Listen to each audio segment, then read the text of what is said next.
అందరికీ నమస్కారం. Welcome to it's UTV. ప్రస్తుతం మనతో పాటు ఉన్నారు ప్రముఖ తంత్ర జ్యోతిష్యులు, జ్యోతిష్య సామ్రాట్, జ్యోతిష్య రత్న డాక్టర్ చింతా రుక్మాంగదరావు గారు. జూలై 27న మనకి శని వక్ర సంచారం అవ్వనుంది. మరి దీనివల్ల ద్వాదశ రాశుల వారికి కూడా ఎటువంటి ప్రభావం కలగనుంది, ఎవరికి చాలా మంచి జరగబోతుంది, ఎవరు ఎటువంటి జాగ్రత్తలు తీసుకోవాలి, పరిహారాలు ఏంటి, ఇవన్నీ కూడా గురుగారితో మాట్లాడి వివరంగా తెలుసుకునే ప్రయత్నం చేద్దాం. అంతకంటే ముందు ఇటువంటి ఆధ్యాత్మికపరమైన వీడియోస్ కోసం ఇప్పుడే మన ఛానల్ని సబ్స్క్రైబ్ చేసుకోండి. నమస్కారం గురుగారు. మాతృదేవోభవ, పితృదేవోభవ, ఆచార్య దేవోభవ. ఓం నమో మాందేశ్వరాయ నమః. అందరూ బాగుండాలి, అందరికీ మంచి జరగాలి. మేషరాశి వారికి శని ప్రభావం, ఈ శని వక్ర సంచారం ప్రభావం వాళ్ళపై ఎలా ఉంటుంది? మేషరాశికి శని బాధకాధిపతి. అంటే మేషరాశికి 10వ ఇంటివాడు, 11వ ఇంటివాడు. మేషరాశికి బాధక స్థానం 11వ స్థానం. ఈ శనేశ్వరుడు బాధకాధిపతి కాబట్టి మేషరాశి వాళ్ళు సక్సెస్ కోసం వీళ్ళు చేసే పోరాటం ఇంకా ద్వాదశాలు ఎవరు చేయరు. మేషరాశి వారు వాళ్ళు సక్సెస్ వచ్చేవారు పోరాడుతూనే ఉంటారు. అప్పటికే టైం అయిపోతుంది. వివాహం ఆలస్యం అవుతుంది, సక్సెస్ ఆలస్యం అవుతుంది. వాళ్ళ లైఫ్లో తృప్తిగా బతికేటువంటి సమయం వచ్చే కాడికి టైం పట్టిపోతుంది. కారణం శనేశ్వరుడు బాధకాధిపతి. శని బాధకాధిపతి అయినప్పుడు ఏమవుతుంది? బాధనే పట్టు, నువ్వు పడు, నువ్వు పరిగెత్తు పరిగెత్తు పరిగెత్తు అంటూనే ఉంటాడు. మేషరాశి వాళ్ళంటే మేషము అంటే ఒక మేక అని అర్థం. అది కొండలు గుట్టలు కూడా ఎక్కేస్తూ ఉంటుంది, పోతన ఆగనే ఆగదు.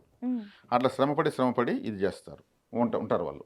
కాబట్టి ఇప్పుడు శని వాళ్ళకు ఏలినాటి శనిగా ఉంది, వక్రించాడు కాబట్టి వాళ్ళకి ఇప్పుడు 5 నెలలు రిలాక్సేషన్ దొరుకుతుంది. 5 నెలలు ఈ ఆయన ఉన్నాడు కదా, ఇప్పుడు 138 రోజులు వక్రిస్తాడు కదా. ఈ 135 డేస్ 138 రోజులు ఈయనకు వీళ్ళకి బాగున్నట్టే. ఎందుకంటే బాధ పెట్టే గ్రహం రివర్స్ అయిపోయింది కదా. Okay okay. ఇప్పుడు వీళ్ళు ఏదైనా కలిసి మీరు ముందుకు తీసుకెళ్ళిపోతారు, వీళ్ళకి ఆటంకం తొలగింది. ఇది మేషరాశి వాళ్ళకి ధైర్యంగా ఉండొచ్చు. గురువు వేరే శని చూస్తాడు, ఇది అడిషనల్ సపోర్ట్. కాబట్టి మేషరాశి వాళ్ళకు గురువు యొక్క చూపు శనిపైన ఉండడము, శని వక్రించడము, బాధకాధిపతి వక్రించడం అంటే బాధకాధిపతి బాధించబడుతున్నాడు. మనకు కానివాడు ఇబ్బందులకు వచ్చిన మనకు మంచిదే కదా. కాబట్టి మేషరాశి వాళ్ళకి ఈ 138 రోజులు ఎక్సలెంట్గా ఉంటుంది. హ్యాపీగా వీళ్ళ పనులు ముందుకు వెళ్తాయి. శని అంటే ఆలస్యం కాబట్టి ఆలస్యాలు అనేవి తగ్గుతాయి. ఇప్పుడు మేషరాశి వాళ్ళకి ఏలినాటి శని నడుస్తుంది. ఏలినాటి శని నడుస్తుంది. ఏలినాటి శనిలో శని వక్రించాడు, గురువు చూస్తున్నాడు. కాబట్టి మనము అనాలిసిస్తో పాటు చెప్పాం, చక్కగా వీళ్ళు ముందుకెళ్ళచ్చు. అన్ని మేషరాశిలో అన్ని వర్గాల వాళ్ళకి బాగుంటుంది. ఓకే. అంటే వీళ్ళకి ఆరోగ్యపరంగా ఏ విధంగా ఉండొచ్చు గురుగారు? ఆరోగ్యపరంగా తీసుకుంటే గురువు వీళ్ళకు భాగ్యాధిపతి శనిని చూస్తున్నాడు. శని అంటేనే మనకు చెప్పాను కదా, బాధకు కారకుడు. బాధ అంటూ ఉంటే అది శనే కారకుడు. ఆ శనేశ్వరుని చూస్తున్నాడు కాబట్టి అతను కూడా వక్రించాడు కాబట్టి మేషరాశి వాళ్ళకు కాళ్ళు మాత్రం బలహీనంగా ఉంటాయి, కాళ్ళు నొప్పులు వేగంగా వస్తుంటాయి, మిగతా దేహం అంతా బాగుంటుంది. కాబట్టి దానికి సంబంధించిన గ్రహమే వక్రించింది కాబట్టి చక్కగా ఉంటుంది. ఏదైనా అనారోగ్యాలు ఉన్నా కానీ ఇప్పుడు ట్రీట్మెంట్ సెట్ అవుతాయి, చక్కగా ముందుకెళ్తారు. ఆర్థిక పరంగా కానీ ఉద్యోగ అవకాశాలు కానీ కూడా జీవితంలో అభివృద్ధి కనిపిస్తుంది అంటారా? ఖచ్చితంగా కనిపిస్తుంది. ఈ టైంలో చేసుకునే ప్రయత్నాలు వీళ్ళకి బాగా సక్సెస్ అవుతాయి. చక్కగా వీళ్ళు ప్రయత్నించుకోవచ్చు. ప్రయత్నం చేసే దాంట్లో వీళ్ళకి మించిన వాళ్ళు లేరు. చక్కగా వీళ్ళు మల్టిపుల్ టైమ్స్ ఎక్కువ ప్రయత్నాలు చేసేస్తారు. వీళ్ళు ఒకేసారి 4 ప్రయత్నాలు చేస్తారు. ఒకటి సింగిల్గా చేయలేరు వీళ్ళు. సింగిల్గా చేస్తే వీళ్ళు ఏం చేయనట్టు లెక్క. మనం జాగ్రత్త చెప్పించినా అట్లా కాదు, వీళ్ళు మాత్రం 4-5 ప్రయత్నాలు చేస్తుంటారు. దాంట్లో 1 or 2 కూడా వీళ్ళకి సక్సెస్ అవుతాయి. ఇప్పుడు హెవీ ఇన్వెస్ట్మెంట్స్తోనే ఏదైనా బిజినెస్ వీళ్ళు స్టార్ట్ చేస్తే గురుగారు 5 months వీళ్ళకి కలిసి వస్తుందా? 5 months తర్వాత మళ్ళీ ఇప్పుడు చేసుకుంటున్నటువంటి ప్రయత్నాలు లాంగ్ రన్లో వీళ్ళకి బెనిఫిట్స్ ఇస్తాయి. ఇప్పుడు ఫౌండేషన్ వేసుకుంటారు, ఫౌండేషన్ స్ట్రాంగ్గా వేసుకోవాలి. మళ్ళీ లాంగ్ రన్లో వీళ్ళకి అది బెనిఫిట్స్ కానీ ఉంటాయి. తాత్కాలికమైనటువంటి ప్రయత్నాలు ఎప్పుడు ఏ రాశి వాళ్ళు కూడా సెట్ కావు కదా. కాబట్టి స్ట్రాంగ్గా ఫౌండేషన్ వేసుకోవాలి. వీళ్ళు ఎటువంటి పరిహారాలు చేసుకోవాలి గురుగారు? కాలభైరవ ఆరాధన, వీధి కుక్కలకు ఫుడ్ పెట్టడము, అదేవిధంగా వీళ్ళు సుబ్రహ్మణ్య ఆరాధన చేయడం చాలా మంచిది. ఈ 2026 సంవత్సరం జూలై 27 తారీఖు శని గ్రహము వక్రగతి ప్రారంభిస్తుంది. ఈ శని మీనరాశిలో వక్రారము ప్రారంభిస్తాడు. మరి ఈయన శని వక్రిస్తే శని కర్మకారకుడు. శని కర్మకారకుడు అంటే ఏమి? కర్మ అంటే ఏమి? ప్రతి పని కర్మే. మీరు నాతో మాట్లాడడము, నిద్రపోవడము, నడవడము, చనిపోయే వరకు మనిషి ఉన్నటువంటి నడవడిక, ప్రతి సెకను చేసే ప్రతి పని కర్మే. అందుకే ఆయన ఆయుష్కారకుడు అన్నారు. ఒక మనిషి ఆయుర్దాయము ఉన్నంత వరకు అతను చేసే పనులన్నీ కూడా కర్మలే. అవి శుభకర్మలు అశుభకర్మలు ఉంటాయి. కానీ ఆయన ఈ కర్మకారకుడు కాబట్టి ఏ కర్మలైనా కూడా శని యొక్క ప్రభావంతోనే ఉంటాయి. అందుకే ఎవరైనా చనిపోతే ఇతని కర్మ తీరిపోయింది అంటారు. అంటే ఇంక అతనికి చేసేదని పని లేదు, అందుకే ఆయన చనిపోయాడు అయిపోయింది ఇంకా. మనకే ఇంకా కర్మ తీరలేదు, మనం ఇంకా బతుకున్నామని వేదాంతంగా మాట్లాడతారు కొంతమంది పెద్దవాళ్ళు. అవునవును. అంటే ఇంక మనకు పని లేదు అంటేనే మనం ఈ శరీరాన్ని వదిలేస్తాం, ఆయుష్ తీరుతుంది. హ్మ్. హ్మ్. ఏదో చేయాల్సిన కర్మ ఉంది కాబట్టి మనం పుడతాం. ఏ పని చేసే అవసరం లేకపోతే అసలు పుట్టం. హ్మ్. వాళ్ళకి పనే లేనప్పుడు మళ్ళీ జన్మ ఎందుకు? హ్మ్. హ్మ్. జన్మ ఉంటే కర్మ ఉంటుంది, కర్మ ఉంటే జన్మ ఉంటుంది. ఓకే. బుద్ధి కర్మానుసారే, కర్మ జన్మానుసారే, జన్మ కర్మానుసారే. హ్మ్. అంటే మన బుద్ధిని బట్టి మన కర్మ ఉంటుంది, మన కర్మను బట్టి మన యొక్క జీవన గమనం ఉంటుంది. మళ్ళీ ఓకే. మన కర్మ బ్యాలెన్సు హ్మ్. ఉంటే మళ్ళీ ఆ కర్మ యొక్క ఫలితాన్ని అనుభవించిన మళ్ళీ జన్మ తీసుకోవాలి. హ్మ్. అందుకే జన్మ కర్మానుసారే, కర్మ జన్మానుసారే, హ్మ్. బుద్ధి కర్మానుసారే. ఇప్పుడు ఓకే. వివాహానికి వెళ్తాము, హ్మ్. పెండ్లికి. హ్మ్. ఏడుస్తూ వెళ్తామా? హ్మ్. ఏడుస్తూ వెళ్తాం. ఏడుస్తూ వెళ్ళం ఒక డెత్ సంతోషంగా. జరుగుతుంది, నవ్వుతూ హ్మ్. వెళ్తామా? లేదు అంటే బాధతో. బుద్ధి కర్మానుసారే. అక్కడ ఉన్నటువంటి కార్యక్రమాన్ని బట్టి మన యొక్క బుద్ధి ఉంటుంది. ఓకే. ఓకే. అవును గురుగారు. ఆ! అక్కడ ఉండే ప్రోగ్రామ్ ఏంటి? హ్మ్. ఆ ప్రోగ్రామ్ తగిన విధంగా మనం బిహేవ్ చేస్తూ వెళ్తాం. హ్మ్. హ్మ్. హ్మ్. అంటే మన యొక్క బుద్ధిని బట్టి ఆ కర్మ అనేది జరుగుతూ ఉంటుంది. ఈ కర్మలన్నీ చూసుకునేది శనీశ్వరుడు. శని యొక్క ప్రభావంతో మనకు అన్ని కర్మలు సంభవిస్తూ ఉంటాయి. వక్ర ఈ సంచారం కర్మకారకుడు అంటే? వక్రించాడు, అంటే ఏంటి గురుగారు? రివర్స్ అయ్యాడని అర్థం, యూటర్న్ తీసుకున్నాడని అర్థం. ఓకే. ఇప్పుడు వక్ర సంచారం అంటే రిటర్న్ వెళ్తుంది. మళ్ళీ వెనక్కి తిరుగుతాడు. ఓకే. ఓకే. ఆ! వక్రము అంటే వెనక్కి వస్తున్నాడని అర్థం. ఇంగ్లీష్లో ఓకే. చెప్పాలంటే యూటర్న్, హుహు. రివర్స్. హుహు. మరి కర్మకారకుడు రివర్స్ అయితే ఏముంటుంది? హ్మ్. ఇప్పుడు మనం చేస్తున్న పనుల్లో మనం ఏదో హ్మ్. మర్చిపోయినాము, మళ్ళీ వెనక్కి తిరిగి మళ్ళీ ఆ పని చేసుకురావాలి. ఇప్పుడు కొద్ది దూరం వెళ్తాము, కీస్ మర్చిపోతాము, హ్మ్. లేదా ఒక ఫైల్ మర్చిపోతాము, ఇంటికి మళ్ళీ తిరుక్కొని వచ్చి ఆ ఫైల్ ఎత్తుకెళ్తాం కదా. హ్మ్. హ్మ్. సేమ్ అట్లే శనేశ్వరుడు కూడా సంవత్సరానికి ఒక 5 నెలలు వక్రిస్తూ ఉంటాడు. 5 మంత్స్‌కి ఒకసారి. ఆ! సంవత్సరానికి 5 నెలలు ఓకే. కనీసం. ఆహా! 4 నుంచి 5 నెలలు ఆయన వక్రంలో ఉంటాడు, ప్రతి సంవత్సరం ఉంటాడు. హుహు. అది ఏ రాశిలో ఉంటే ఆ రాశిలో వక్రిస్తాడు. హుహు. ఈ వక్రగమనం ఎలా స్టార్ట్ అవుతుంది? సూర్యగ్రహం నుంచి 5 స్థానం నుంచి 9వ స్థానం మధ్యలో అవుతుంది. సూర్యుడి నుంచి 5వ రాశి నుంచి 9వ స్థానం రాశి వరకు వక్రగమనాలు ఉంటాయి. హుహు. గురువుకైనా, కుజుడికైనా, శనికైనా. హ్మ్. ఇంకా బుధుడు, శుక్రుడు ఆయన కూడానే తిరుగుతూ ఉంటారు. హ్మ్. వాళ్ళ క్యాలిక్యులేషన్ వేరే ఉంటుంది. ఈ 5 గ్రహాలు వక్రిస్తూ ఉంటాయి. ఓకే. రాహుకేతులు పర్మనెంట్‌గా వక్రంలో ఉంటారు. హుహు. రవిచంద్రులకు వక్రగతి లేదు. హ్మ్. ఇది వక్రం యొక్క వివరాలు. ఇప్పుడు ఓకే. కర్మకారుడు వక్రించాడు అన్నప్పుడు ఏం చేయాలి? సూర్యుడు యొక్క శనిగ్రహం యొక్క కారకత్వాలు ఏంటి? హ్మ్. నడక, హ్మ్. వాకింగ్ చేయడం శనేశ్వరుడు. అంటే కాళ్ళు అంటే శనేశ్వరుడే. హ్మ్. హ్మ్. చెప్పులు, హ్మ్. షూస్ కావచ్చు, ఇంకేదైనా చెప్పులు కావచ్చు, శనేశ్వరుడే. హ్మ్. చీపురు కట్ట ఆయన ఆయుధం. హ్మ్. చీపురు కట్టను కూడా ముందుకి, వెనక్కి వక్రం చేస్తేనే శుభ్రం అవుతుంది. అవునవును. ఆలయమైనా, హాస్పిటల్ అయినా, హ్మ్. ఇల్లైనా అవును. అదే ఆయన ఆయుధం. హ్మ్. అదేవిధంగా శనేశ్వరుడు నలుపు రంగు సూచిస్తాడు, హ్మ్. బొగ్గులు సూచిస్తాడు. హ్మ్. అందుకే మన సింగరేణి బొగ్గు కార్మికులంతా కూడా శని యొక్క ప్రభావంతో అక్కడ కార్మికులు అవుతారు. శని యొక్క హ్మ్. అనుగ్రహం ఉంటే అటువంటి వాటిలో జాబ్ వస్తుంది. హుహు.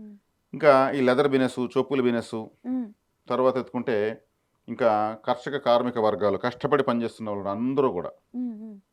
సమాజంలో ఓట్లు వేసే వాళ్ళంతా కూడా శని ప్రభావంతోనే ఉంటారు. హ్మ్. ప్రజా తిరుగుబాట్లు హ్మ్. ఇవన్నీ కూడా శనేశ్వరుడే. ఓకే. ఇన్ని కారకత్వాలు ఉంటాయి. హ్మ్. మరి ఆయన వక్రించాడినప్పుడు ఏమవుతుంది? హ్మ్. కర్మ అన్నాను కాబట్టి, అంటే వృత్తికారకుడు, కర్మ అంటే వృత్తి కూడా వస్తుంది. హ్మ్. వృత్తికారకుడు కాబట్టి చేస్తున్న వృత్తిలో వీళ్ళు ఆలస్యాలు ఎదుర్కొంటారు. ఇప్పుడు హ్మ్. పెట్టిన పెట్టుబడులు కొంతమందికి బ్లాక్ అవుతాయి. హ్మ్. హ్మ్. కొంతమందికి కర్మ అంటే వృత్తి కోసం చేసే ప్రయత్నాలు ఆలస్యం అవుతాయి. రివర్స్ సైడ్ కాబట్టి కర్మకారకుడు. హ్మ్. హ్మ్. ఇలా పలు రకాలుగా వాళ్ళ వాళ్ళ ద్వాదశ రాసులను బట్టి వాళ్ళకు ఉంటాయి ఫలితాలు. ఓకే. కొంతమంది బై బర్త్ పుట్టినప్పుడు హ్మ్. 1970లోనో, 80లోనో, 90లోనో, హ్మ్. 2000 సంవత్సరంలో ఎంతోమంది పుడతారు కదా! ప్రతి సెకండ్‌కి పుడుతూ అవునవును. ఉంటారు. వాళ్ళు పుట్టినప్పుడు శని వక్రంగా ఉన్నప్పుడు పుట్టుంటే, హ్మ్. హ్మ్. ఇప్పుడు శని వక్రించాడు కదా! ఇప్పుడు బావుంటుంది వాళ్ళకు. ఆపోజిట్ ఉంటది. హ్మ్. హ్మ్. అంటే వక్రంగా ఉన్నప్పుడు పుట్టిన వాళ్ళకు శని ప్రతి సంవత్సరం 5 నెలలు వక్రిస్తాడు కాబట్టి 5 నెలలు బావుంటుంది. ఓకే. వాళ్ళ పుట్టిన జాతకంలోనే వక్రంగా ఉన్నాడు. హ్మ్. ఇప్పుడు మ్యాథమెటిక్స్‌లో మైనస్, మైనస్ ఏమవుతుంది? ప్లస్. హ్మ్. ఇక్కడ వాళ్ళు పుట్టినప్పుడు వక్రంగా ఉన్నాడు. ఇప్పుడు గోచరంలో హ్మ్. వక్రంగా వచ్చాడు. వక్రం ఏమవుతుంది? సక్రం అవుతుంది. ఓకే. ఓకే. కాబట్టి ఇక్కడ వక్రమైతే అంతా చెడు జరిగిపోతుంది కదా. శనేశ్వరుడు ఎప్పుడు చెడు చేయడు. హ్మ్. మర్చిపోయిన దాన్ని మళ్ళీ గుర్తు చేస్తాడు, హ్మ్. నేర్పిస్తాడు. ఒక హ్మ్. కౌన్సిలర్ ఆయన, ఒక హ్మ్. ట్రైనరు, ఒక జీవితాన్ని ఇచ్చేటువంటి గ్రహం. హ్మ్. గ్రహాలన్నీ జీతం ఇస్తాయి. హ్మ్. హ్మ్. శనేశ్వరుడు ఒక్కడే జీవితాన్ని ఇస్తాడు. కరెక్ట్. కరెక్ట్ గురు. జీతాన్ని ఆయన ఇవ్వడు. హ్మ్. హ్మ్. అందుకే భయపడిపోతారు ఆయనంటే. హ్మ్. జీతం తాత్కాలికమైనది, జీవితం శాశ్వతమైనది. అవునవును. కాబట్టి శాశ్వతమైనదే ఇస్తాడు. అందుకే కలిగించే దాంట్లో శనేశ్వరుడు అంతటి వాడు లేడు. ఉమ్. కష్టపెట్టే దాంట్లో కూడా ఆయన మించిన వారు లేరు. Okay, okay. కష్టపడాలంటే ఎవరికైనా భయము, ఉమ్. సుఖమే కావాలనుకుంటారు కాబట్టి ఆ సుఖము ఎలా వస్తుంది? కష్టే పలి. Um. No pain no gain. Correct, correct. Flyover ఇలా అనుకుంటే ఇలాంటి అయిపోతుందా? ఉహుం. మనం కష్టపడి వేస్తే ఫ్లైఓవరు ఉమ్. ఇట్లా పోయేది ఇట్లా వెళ్ళిపోయి దాటేస్తాం. అవునవును. ప్రతి ఒక్కరి జీవితానికి ఒక ఫ్లైఓవర్ వేయాలంటే ఆయన వేస్తాడు. ఉమ్. మిగిలిన గ్రహాలు ఏమరుస్తాయి. Okay, okay. నీకు ఇట్లే ఉంటుంది లైఫ్ అంతా ఎంజాయ్ చేసుకో అనేసి డబ్బులు అనవసరం పోతాయి. ఉమ్. అప్పుడు శనేశ్వరుడు వచ్చి డబ్బు ఉంటే నీ విలువ ఎంత, ఉమ్. డబ్బు లేకపోతే నీ విలువ ఏంటి, ఉమ్. నీ భార్య దగ్గర నీ విలువ ఎంత, నీ పిల్లల దగ్గర నీ విలువ ఎంత, నీ స్నేహితులు నీతో ఎలా ఉంటారు, డబ్బులు ఉంటే ఎలా ఉంటారు, లేకపోతే ఎలా ఉంటారు, ఉమ్. అవమానం అంటే ఏమిటి, ఆకలి అంటే ఏమిటి, దౌర్భాగ్యం అంటే ఏమిటి, దారిద్ర్యం అంటే ఏమిటి, ఉమ్. నష్టం ఎలా ఉంటుంది, కష్టం ఎలా ఉంటుంది, సుఖం ఎలా ఉంటుంది, మొత్తం నేర్పిస్తాడు ఆయన. ఉమ్. అప్పుడు బాధలు కలుగుతాయి. ఉమ్. ఇవంతా మామూలు ట్రైనింగ్ కాదు. ఉమ్. కాబట్టి అప్పుడేమవుతుంది, మనిషి అన్ని బాధలకు ఒక నిప్పులో పెట్టి ఒక ఇనుప ముక్కను కాల్చి కొట్టి మంచి ఆయుధంగా తయారు చేసి పదునైన ఆయుధంగా తయారు చేసి సెట్ అవుతుంది. అవును, అలా చేసేస్తాడు. కాబట్టి శనేశ్వరుడు లేకపోతే ఎవరు ఉద్ధరించబడరు. ఓకే. అందుకే గ్రహాలన్నింటిలోకి శని భగవానుల వారిని ఈశ్వరత్వం ఇచ్చారు. అవును, శనీశ్వరుడు. గురు ఈశ్వరుడు, బుధేశ్వరుడు, కుజీశ్వరుడు అని అన్నారు. ఉమ్. రవీశ్వరుడు, చంద్రేశ్వరుడు అంటారు. ఒక్క ఉమ్. శని భగవానులను మాత్రమే శనేశ్వరుడు అంటారు. అవునవును. ఆయనకి ఆ శక్తి, ఆ యొక్క వరము పరమేశ్వరుడు ఇచ్చాడు. ఉమ్. ఈ గ్రహాలన్నీ కూడా తాత్కాలికమైన ఫలితాలు ఇస్తాయి. ఉమ్. కాబట్టి మనకు ఒక ఆర్మీ ఆఫీసర్ అయినా స్ట్రిక్ట్గానే ఉంటాడు. ఉమ్. ఉమ్. ఎవరికైనా సరే ఏమైనా నేర్పిస్తాడు. వాళ్ళకి అన్నీ నేర్పించి వాళ్ళకి ఆయుర్దాయాన్ని కూడా ఆయనే ఇచ్చేది. ఉమ్. ఇప్పుడు ఆయుర్దాయం అన్నాను కాబట్టి ఉమ్. ఒక వారంలో చనిపోయే వ్యక్తి ఉమ్. రాబోయే నెలలో కలెక్టర్ అవుతాడంటే ఏం చేయను? అతను చనిపోయేది వారానికి, ఉమ్. అతను కలెక్టర్ అవ్వాల్సిన నెల తర్వాత, ఉమ్. 7 రోజుల తర్వాత అతనికి బ్రీతింగ్స్ లేవు శ్వాస పీల్చుకోవడానికి. ఉమ్. అంటే ఆయుర్దాయం లేదు ఇక్కడ. అవునవును. ఈ ఆయుర్దాయం ఉంటే అవుతుండే. ఏమైనా అవుతారు. అవును. కాబట్టి అన్నిటికన్నా గొప్పది అది ఆయుర్దాయం. ఉమ్. ఆయుష్ లేనప్పుడు మన ఒంటి నిండా వజ్రాలు ఏం ప్రయోజనం? Correct, correct. ఈ చేతికి ఏదో గాయం అవుతుంది, దీనికి వజ్రాలు బ్రాస్లెట్ వేసినా అనుకో, ఆ గాయం తగ్గుతుందా? టించర్ వేస్తే, మందు వేసి, ఇంజక్షన్ వేస్తే తగ్గుతుంది. ఉమ్. ఇది నేర్పిస్తాడు శనేశ్వరుడు. కాబట్టి మేము ఎన్నో కష్టాలు పడితే ఈరోజు ఈ స్థాయిలో ఉన్నాము అని పెద్ద పెద్దవాళ్ళు చెప్తుంటారు. ఉమ్. ఆ కష్టాలని ఎవరు నేర్పించారు? శనేశ్వరుడు వచ్చి నేర్పించి ఆ స్థాయికి చేస్తాడు వాళ్ళని. ఉమ్. అలా కష్టాలు పడితేనే ప్రతి 10 రూపాయలను కూడా ఆలోచించి ఖర్చు పెడతారు. ఆ కష్టాలు పడకపోతే డబ్బు విలువ తెలియదు, జీవితం విలువ తెలియదు. ఉమ్. ఉమ్. కాబట్టి శని భగవానుల యొక్క మహత్యము, ఆయన యొక్క ఆవశ్యకత ఎంతంటే, నేను చెప్పలేనంత, మీరు వినలేనంత. ఎంత చెప్పితే అంత తక్కువే, ఉమ్. ఎంత వినగలిగితే అంత ఎక్కువ ఉంది. ఓకే. అది శని భగవానుల వారు. ఉమ్. కాబట్టి ఇక్కడ శనేశ్వరుడు అంటే ప్రపంచానికి ఆధారమైన.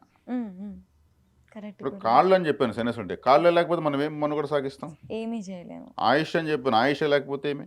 అవునవును. ఇలా పుట్టి అలా చనిపోతే మళ్ళీ ఎందుకు ఆ జన్మ? ఉమ్. ఉమ్. కాబట్టి ఈయన గురించి నువ్వు నన్ను శని పట్టినావు, శని కాలు పెట్టినట్టు పెట్టావు, శని అని ఏకవచనంతో మాట్లాడకూడదు. ఉమ్. ఆయన్ని అలా అనడానికి రైట్స్ మనకి ఎక్కడున్నాయి? మన ఆయుర్దాయం ఆయన ఉమ్. ఉమ్. మనమేమో తీసి పడేసి కేవలంగా మాట్లాడుతూ ఉంటాం. ఓకే గురు. అసలు మనిషికి ఓ శుక్ర మహర్దశ అన్న ఉంది అనుభవించాలి, గురు మహర్దశ ఉంది అనుభవించాలి, ఇంకేదో బిర్యానీ తినాలంటే ఆయుర్దాయం, ఆరోగ్యం కావాలి. ఇది లేకుండా మిగతా అన్ని ఉండి ప్రయోజనం లేదు. కరెక్ట్. కాబట్టి ఈ విలువ సూక్ష్మంగా ఆలోచిస్తే శని భగవాన్ ఎప్పుడు ఏకవచనంతో ఎవరు పిలవరు. ఉమ్. ఉమ్. ఆయన ఇంకా ఇష్టపడతారు. ఉమ్. శని భగవాన్ వారి యొక్క బలహీనత ఒకటి ఉంది. ఉమ్. ఆయన తైలాభిషేకాలకు బానిస కాదు, అసలు స్పందించడు. మరి శనికి తైలాభిషేకం చేసుకుంటూ ఉంటారు, దానికి స్పందించడు ఆయన. ఉమ్. ఆయన ఇంకేదో నల్లని ఒత్తులతో దీపాలు పెడుతూ ఉంటారు, ఆ. దానికి స్పందించడు. ఆ. సేవకు శనేశ్వరుడు బానిస. సేవ, దాన ధర్మాలు ఇలాంటి వాటికి. ఓకే. సేవ చేయాలి, ఎవరికి చేయాలో వాళ్ళకి చేయాలి. ఉమ్. ఆ సేవ చేస్తే ఆయన అనుగ్రహిస్తాడు, ఈజీ. ఉమ్. కాలభైరవ ఆరాధన చేస్తే శని అనుగ్రహిస్తాడు, వీధి కుక్కలకు ఫుడ్ పెట్టడం వల్ల ఓకే. అనుగ్రహిస్తాడు. ఉమ్. కాబట్టి కాలభైరుడు ఎవరు? ఉమ్. శనేశ్వరుడు గురువు, ఓకే. ఈయన కాలభైరుడు శిష్యుడు. ఉమ్. మరి శిష్యుడే ఇంత పవర్ఫుల్గా ఉంటే ఉమ్. గురువు ఇంకెంత పవర్ఫుల్గా ఉంటాడు? అవునవును గురుగారు. ఉమ్. కాబట్టి ఇక్కడ కాలభైరవ ఆరాధన అష్టకం ఒక 8 నిమిషాలు చదువుకోవడము, ఉమ్. వీధి కుక్కలకు ఫుడ్ పెట్టడం వల్ల ఉమ్. శనేశ్వరుడు అనుకూలంగా మారుతాడు. అంటే తీవ్రతను తగ్గించుకుంటాడు.